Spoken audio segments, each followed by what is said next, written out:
Good afternoon, everyone. This is Nate G. It is February 21, and we're going to do a quick lesson on option pricing and figuring out how to set a stop based on the price of the underlying stock. So right now we're looking at ANF on this 30-minute chart. We have we're making the assumption that we're putting in an order at 117 and we want our stop area to be 115. Okay, so we're placing an order at 117. Let's just say in this hypothetical, we're targeting 122, the top end of this. We're topping a test of that most recent all-time high. And we have a $2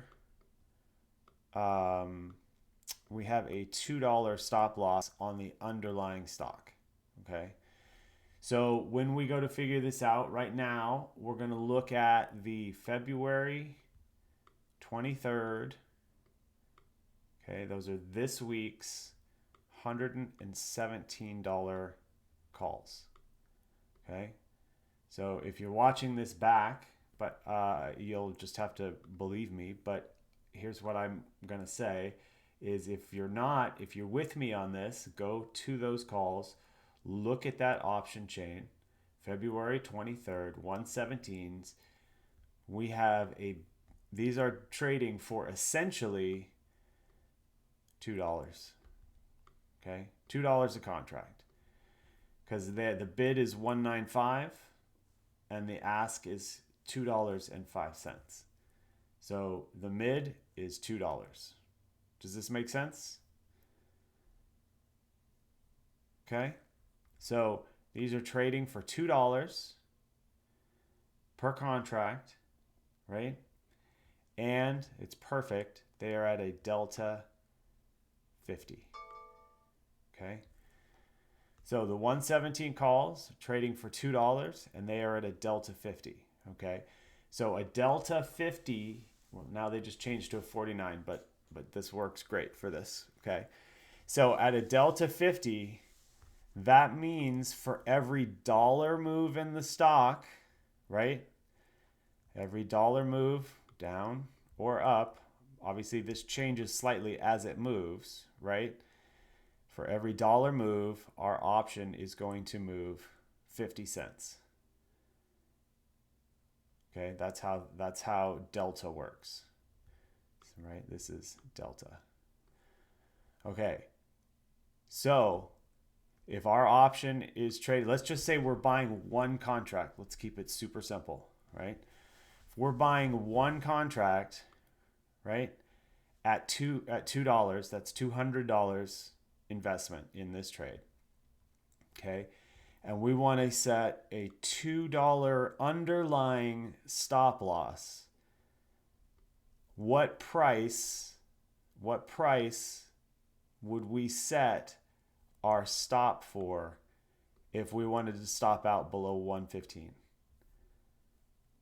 What price on our option? We're in for $2 per option. Right. D-Bank. Did I say that right, George? Everybody's got it right, right? Because we are giving a $2 stop loss, we're going to move roughly 50 cents per dollar move in the underlying stock. We're going to set our stop at $1. Right? And that's going to stop us out roughly at 115. Now there's other factors, time decay, right? There's theta, there's IV pushes, there's all kinds of things, but in general, that's how we can figure out how we're going to set our stop. Okay, so if I set my stop at $1, right, what percentage loss is this going to be on our option?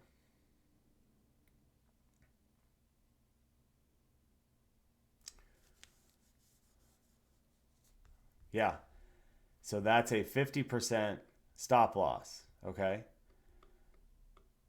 So let's say this is another factor, right?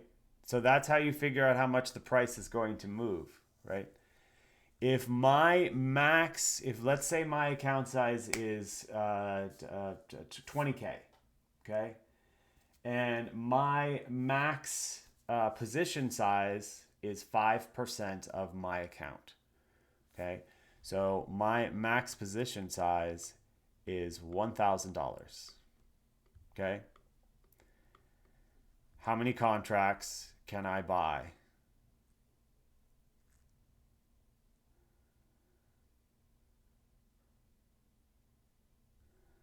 Right. I can buy 5 contracts if my max position size is $1,000. Is everybody with me on that one?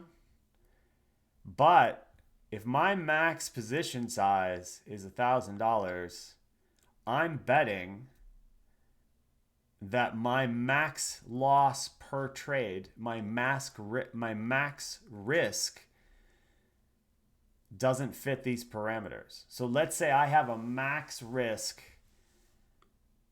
of $250 per trade, right? That's the most I'm willing to lose. If I buy 5 contracts here with a $2 stop loss, what is my max risk now? Is it 250?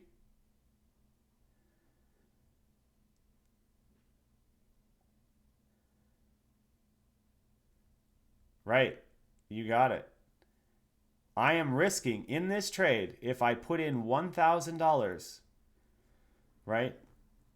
This is we're doing the simple part of the math, right? If I put in $1,000, if I buy 5 contracts, and I'm giving it a $2 spread risk, I am actually risking $500 because we already figured out that a $1 move is a 50% stop loss, right? And that is too much for my risk appetite. And I'm just picking these nice round numbers because it makes it easy to understand, right?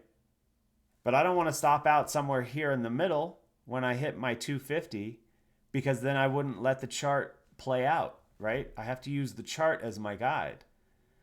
So if my max risk is 250, right? What do I have to change? What do I have to change about this trade? How many contracts should I buy? Yeah, you cut your position size. So there you go, George. That's perfect. You want to buy 2 to 3 contracts. Not, and that's only going to get you to $400 or $600. So you're not max positioned, but you are protecting your max risk because you have a $2 move to your stop loss. Does that make any sense? So your max position size has to adjust based on your max risk that you're willing to risk on a trade, based on where your stop is placed. Now, obviously, if we're buying this week's options, right? If we're buying the February 23rd and it's already Wednesday, today's Wednesday, we have to factor in theta. And we're not doing that in this example, right? Theta decay, this is hard to write with a mouse. Theta decay in the last week of an option's expiration gets ramped up. So if this thing takes 2 days to work, this math is not going to play out. Does that make sense? Because theta is going to start to deteriorate these options, and if this just kind of goes sideways, your option's going to deteriorate pretty quick. But if you're 4 weeks out, right? If you're 4 weeks out, you're not going to get the theta, and then this kind of math still works quite well. So that's how you figure out the math behind where your stop loss is, where you'd like to get out, what your option price should be at that point, and then also what my max position size is compared to my max risk, and making sure that it fits your parameters. This is called risk management, right? And you have to do this with every trade to see if the trade fits within your risk parameters. Is there any questions there before I stop the recording here? Yeah, the market's rolling over a little bit right now. Yeah, I mean, theta's a whole nother animal. We can do another lesson on that. But this is the basics of deltas and which option strike you're buying and marking up your charts so that you have a good risk reward, right? You want a good RR that fits all your parameters. All right, I drew all over this chart. I hope that was helpful. That's option pricing and risk management.